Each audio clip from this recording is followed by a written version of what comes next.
ಒಟ್ಟಾರೆ ರಾಜ್ಯದ ದೃಷ್ಟಿಯಿಂದ ಈ 15 ದಿನಗಳಲ್ಲಿ 9 ದಿನಗಳ ಕಾಲ ಮತ್ತು 10 ದಿನಗಳ ಕಾಲ ನವರಾತ್ರಿಯ ಸಂಭ್ರಮದ ದಿನಗಳಲ್ಲಿ ಎಲ್ಲರೂ ಉಳಿದಿರುವ ಕಾಲಘಟ್ಟದಲ್ಲಿ ಈ ಒಂದು ಸಮೀಕ್ಷೆಯನ್ನು ಮಾಡಲಿಕ್ಕೆ ಹೊರಟ್ರೆ ಯಾವ ಮಟ್ಟಕ್ಕೆ ಇದು ಪೂರ್ಣ ಫಲಿತಾಂಶವನ್ನು ಕೊಡಲಿಕ್ಕೆ ಸಾಧ್ಯ ಅಂತಕ್ಕಂಥದ್ದು ಒಂದು ಭಾಗ.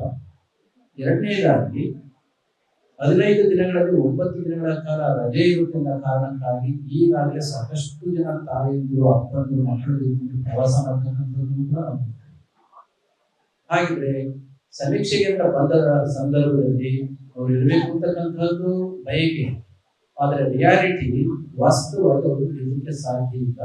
ಮತ್ತೊಮ್ಮೆ ಆ ಸಮಸ್ಯೆಗಳು ಹಿಂದಿನ ರೀತಿಯಲ್ಲಿ ಬಂದದ್ದೇ ಆದರೆ 400-500 ಕೋಟಿ ವೆಚ್ಚದಲ್ಲಿ ಮಾಡಲಿಕ್ಕೆ ಹೊರಟಿರ್ತಕ್ಕಂಥ ಸದುದ್ದೇಶದ ಈ ಸಮೀಕ್ಷೆಗೆ ಮತ್ತೊಮ್ಮೆ ಅರ್ಥಪೂರ್ಣವಾಗಿ ಆಗದೆ ಹೋಗುತ್ತೆ ಆದರೆ ಅದು ಇನ್ನೊಂದು ವಜನನ್ನ ಪಡ್ಕೊಳ್ಳಿಕ್ಕೆ ಅವಕಾಶ ಇದೆ. ಅದು ಆಗಬಾರ್ದು ಅನ್ನೋ ಕಾರಣಕ್ಕೋಸ್ಕರ ಸಮಯವನ್ನ ಮತ್ತೆ ಇದನ್ನ ಮುಂದೂಡಬೇಕು. ಹೀಗಾಗಿ ಸ್ವಾಮಿಗಳು ಹೇಳಿದ್ರು ಸುಮಾರು 40 ದಿನಗಳ ಕಾಲ ಮುಂದೂಡಿ ಮತ್ತೆ 15 ದಿನಗಳ ಕಾಲ ಇಲ್ಲಿ ಹೆಚ್ಚಿನ ದಿನಗಳನ್ನು ಕೊಟ್ಟು ಸಮಗ್ರವಾಗಿರ್ತಕ್ಕಂಥ ಹೋಲಿಸ್ಟಿಕ್ ಸೆನ್ಸಸ್ ಆಗಬೇಕು ಅಂತಕ್ಕಂಥ ಕೂಗಿಗೆ ಬಹುಶಃ ನಮ್ಮ ರಾಜ್ಯ ಸರ್ಕಾರ ಬೆಲೆಯನ್ನು ಕೊಡುತ್ತೆ, ಗೌರವವನ್ನು ಕೊಡುತ್ತೆ ಅಂತಕ್ಕಂಥ ಭಾವನೆ.